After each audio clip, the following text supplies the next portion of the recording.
Hello friends, आइए molecular biology का एक और टॉपिक आपके साथ डिस्कस करते हैं और ये टॉपिक है प्रोसेस ऑफ डीएनए रेप्लिकेशन। इससे पिछले वाले वीडियो में हमने आपके साथ रेप्लिकेशन प्रोसेस का कॉन्सेप्ट यानी रेप्लिकेशन होता क्या है और कितने प्रकार का होता है, तीनों मेथड्स आपके साथ डिस्कस किए थे। अब ये प्रोसेस संपन्न कैसे होती है, किन स्टेप्स में प्रोसेस संपन्न होती है, इसके बारे में इस वीडियो में हम स्टडी करेंगे।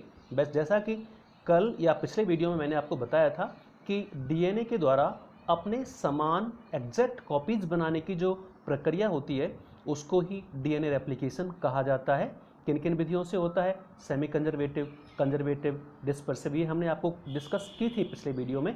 अब ये प्रोसेस संपन्न कैसे होती है, किन स्टेप्स में संपन्न होती है, तो बेसिकली ये जो डीएनए की रेप्लिकेशन की प्रोसेस है या मैकेनिज्म है वो कुछ विशिष्ट चरणों में संपन्न होती है। ये चरण आपके सामने आपकी स्क्रीन पर नज़र आपको आ रहे हैं। पहला है अनकॉइलिंग ऑफ सुपरकॉइलिंग, दूसरा है फॉस्फोराइलेशन, तीसरा है रेप्लिकेशन ओरिजिन साइट, चौथा है unbinding of DNA double helix, next है synthesis of new DNA strands, next है continuous and discontinuous DNA synthesis, next है leading and lagging strands, and last है टर्मिनेशन ऑफ डीएनए रेप्लिकेशन। इन 8 steps को briefly हम आपके साथ इस वीडियो में डिस्कस करेंगे। तो लिखते हैं पहला जो स्टेप हमने इसमें आपको बताया है वो है अनकॉइलिंग ऑफ सुपरकॉइलिंग। आपको पता है वॉटसन और क्रिक ने किस प्रकार से डीएनए का कॉन्सेप्ट बताया था कि डीएनए के जो दोनों स्ट्रैंड होते हैं वो किस प्रकार से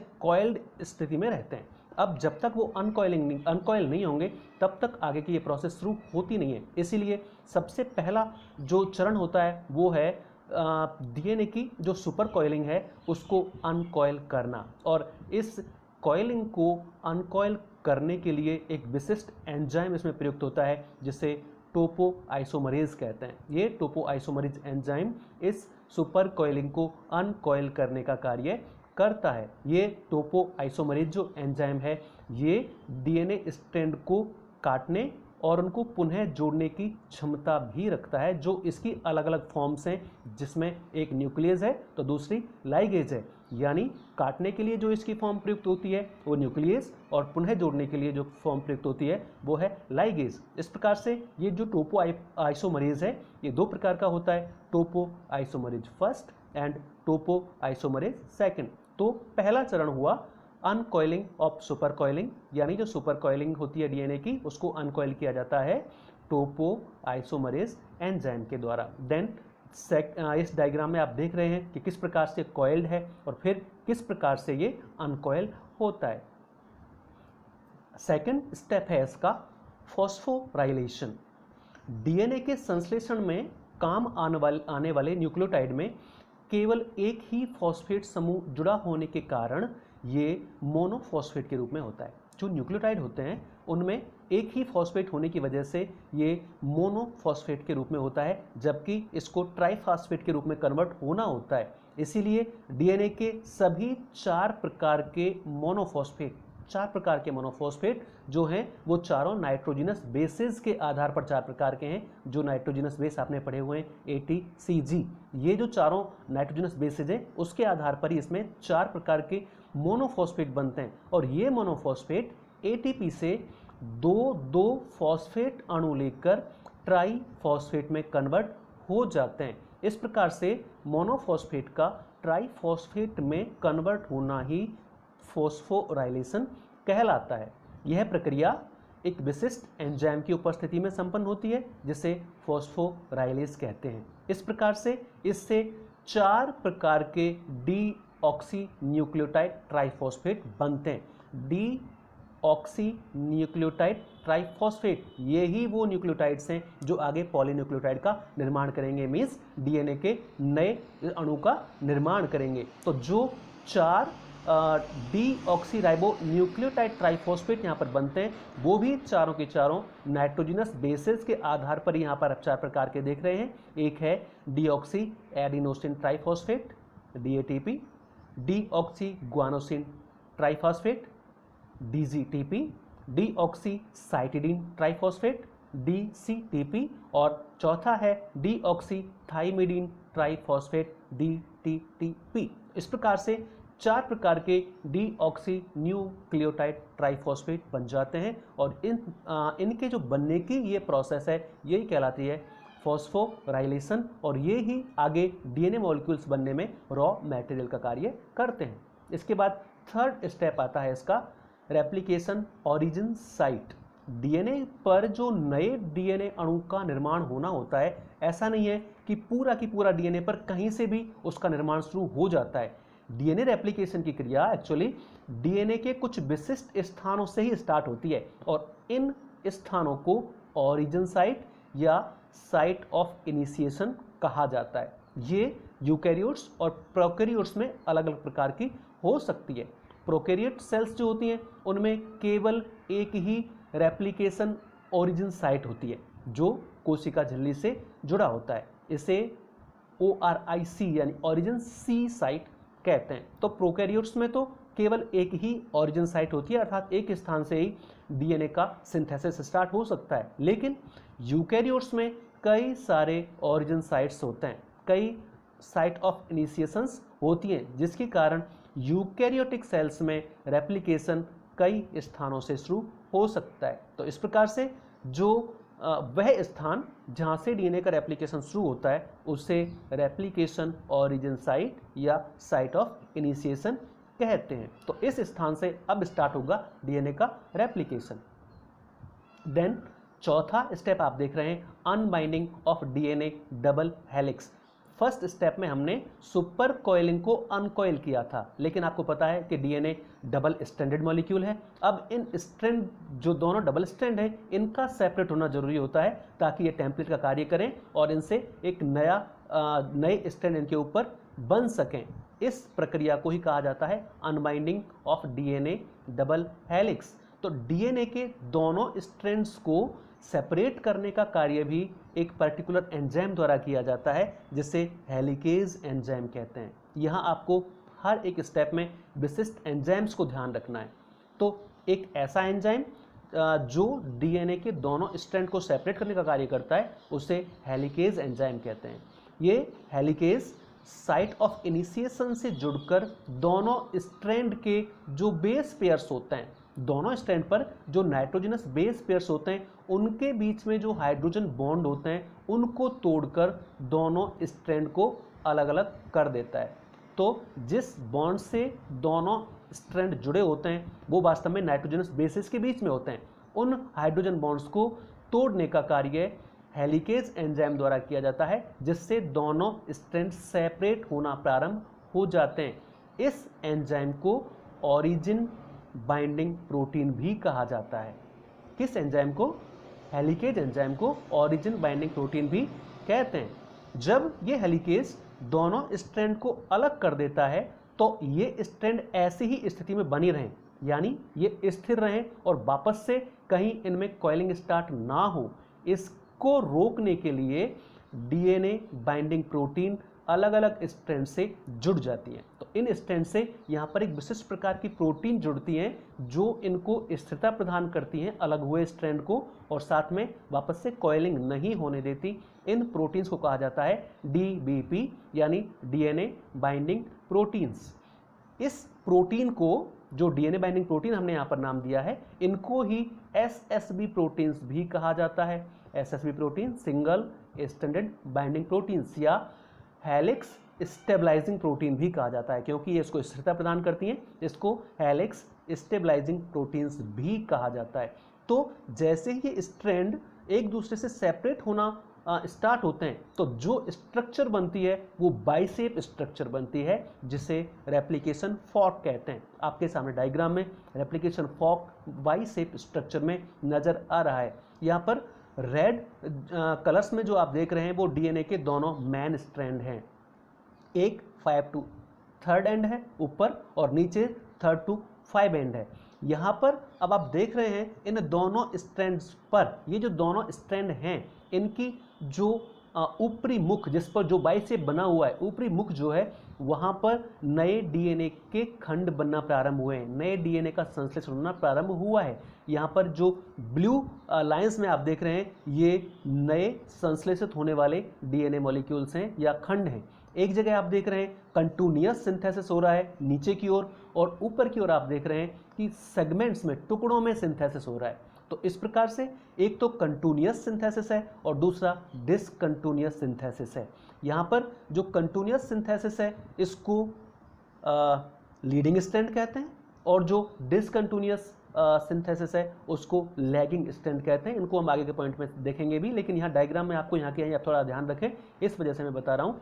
और यहाँ पर जो ये टुकड़ों में संश्लेषण हो रहा है डीएनए, नए डीएनए स्ट्रैंड का, इन फ्रेगमेंट्स को ओकाजाकी फ्रेगमेंट्स कहा जाता है। ये आगे भी अगले पॉइंट्स में आएगा। तो इस प्रकार से यहाँ पर ये जो दोनों डीएनए के स्ट्रैंड हैं वो अलग होना प्रारंभ हो जाते हैं और रेप्लिकेशन फॉर्क जो बाइसेप स्ट्रक्चर है उसका निर्माण होता है। इसके बाद अब शुरू होगा यहाँ पर डीएनए के नए मॉलिक्यूल का सिंथेसिस। तो इसीलिए अगला 5वां स्टेप है नए डीएनए स्ट्रैंड का संश्लेषण, यानी synthesis of new DNA strand. DNA strand जो अभी हमने 2 फॉर्क देखे थे, बाइसेप स्ट्रक्चर देखी थी, इन पर अब नए डीएनए स्ट्रैंड का निर्माण शुरू होता है। और नए डीएनए स्ट्रैंड का निर्माण शुरू करने के लिए जो एंजाइम प्रयुक्त होता है वो है डीएनए पॉलीमरेज एंजाइम। ये डीएनए पॉलीमरेज एंजाइम जो सेपरेट हुए डीएनए स्ट्रैंड हैं, जो अब एक टेम्पलेट्स का कार्य करते हैं, उन टेम्पलेट्स पर नए डीएनए स्ट्रैंड को सिंथेसिस करने का कार्य जिस एंजाइम के द्वारा किया जाता है कि वो है डीएनए पॉलीमरेज।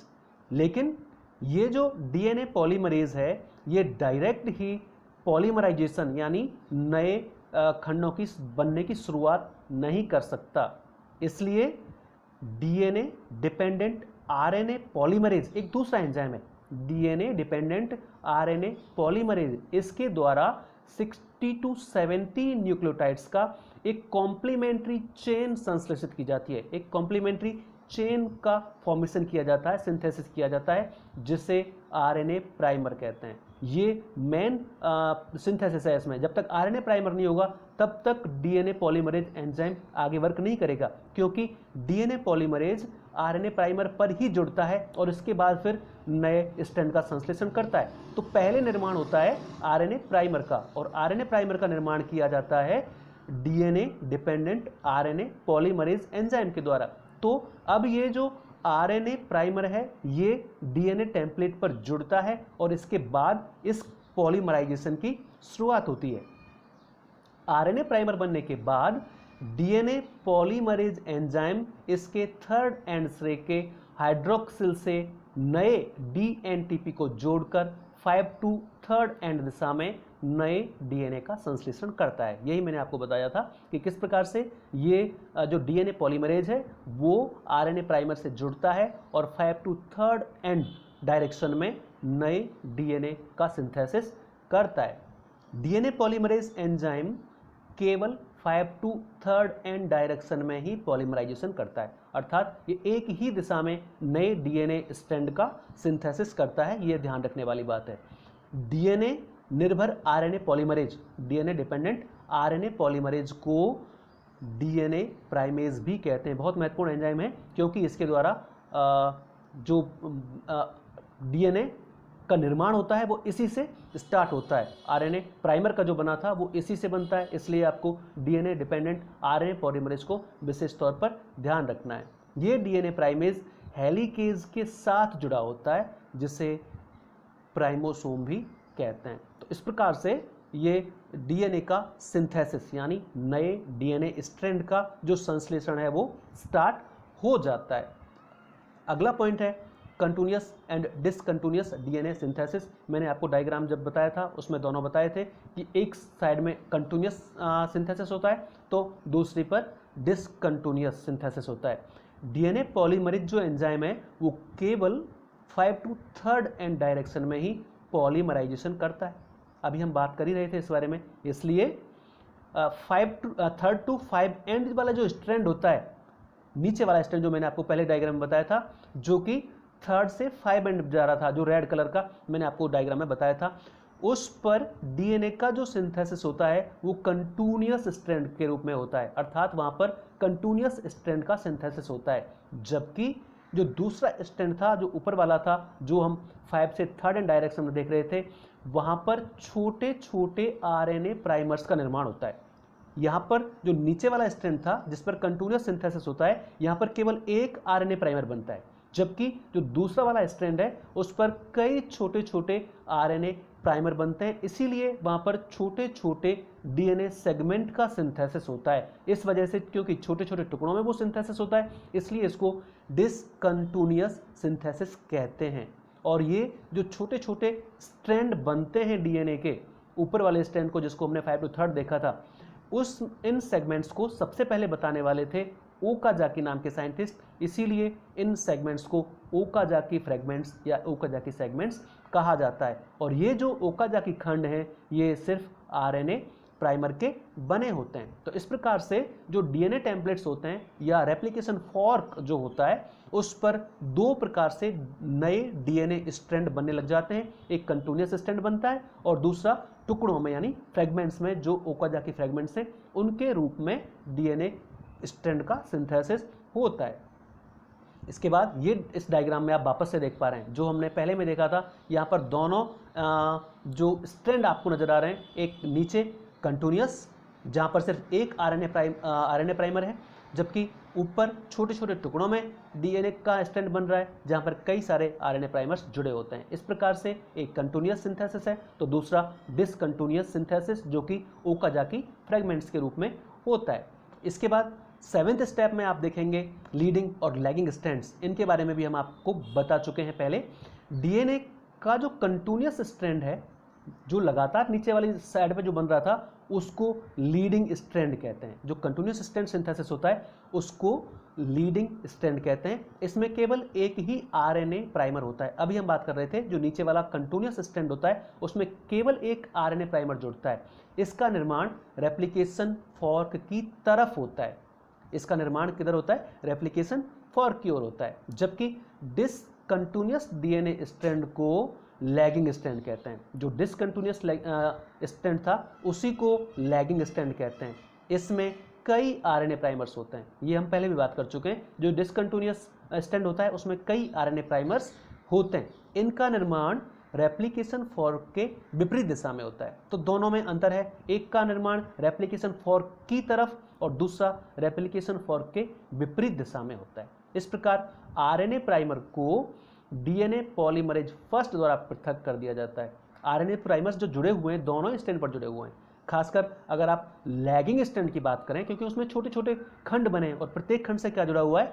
आरएनए प्राइमर जुड़ा हुआ है। अगर वो आरएनए प्राइमर वहां से हटाया नहीं जाएगा तो वो जो स्ट्रैंड बनना है वहां पर एक वो स्ट्रैंड बन नहीं पाएगा। इसलिए एक एंजाइम है डीएनए पॉलीमरेज फर्स्ट, इसके द्वारा जो आरएनए प्राइमर्स होते हैं उनको वहां से हटा दिया जाता है और जो अब डीएनए के सेगमेंट हैं उनको एक विशिष्ट एंजाइम जिसे डीएनए लाइगेज कहा जाता है उनके द्वारा उन स्ट्रैंड्स को जोड़ दिया जाता है। इस प्रकार से जो डिसकंटिन्यूअस स्ट्रैंड था अब वो भी कंटिन्यूअस पोजीशन में आ जाता है और दोनों ही ओर रेप्लिकेशन फॉर्क पर दोनों ही ओर दो नए डीएनए के स्ट्रैंड सिंथेसाइज हो जाते हैं या दो नए डीएनए के स्ट्रैंड बन जाते हैं। इस प्रकार से रेप्लिकेशन के द्वारा जो बेसिकली यहाँ पर अर्ध संरक्षी विधि से ही हो रहा है, यहाँ पर एक पुराना स्ट्रैंड है जो टेम्पलेट की तरह कार्य करता है और एक नया स्ट्रैंड संश्लेषित हुआ है। इस प्रकार से यहाँ पर डीएनए की अर्ध संरक्षी विधि प्रूव हो रही है। तो फाइनली यहाँ पर डीएनए के नए स्ट्रैंड का निर्माण हो गया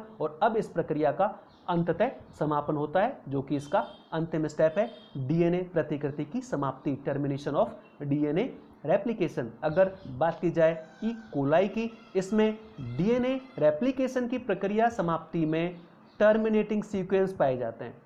यहाँ पर भी कुछ ऐसे स्पेसिफिक सीक्वेंस होते हैं जहाँ पर आकर ये क्रिया अपने आप स्टॉप हो जाती है। इनको टर्मिनेटिंग सीक्वेंस कहते हैं या TER साइट, टर्मिनेशन साइट कहा जाता है। जैसे ही ये आरएनए प्राइमर इस जगह पर पहुंचता है इसकी प्रक्रिया रुक जाती है और ये जो पॉलीमरेज एंजाइम कार्य कर रहा था डीएनए पॉलीमरेज, वो अपना कार्य करना बंद कर देता है इन सीक्वेंस के मिलते ही। और जैसे ही ये सीक्वेंस उसके रास्ते में आते हैं यहाँ पर रेप्लिकेशन की प्रक्रिया टर्मिनेट हो जाती है।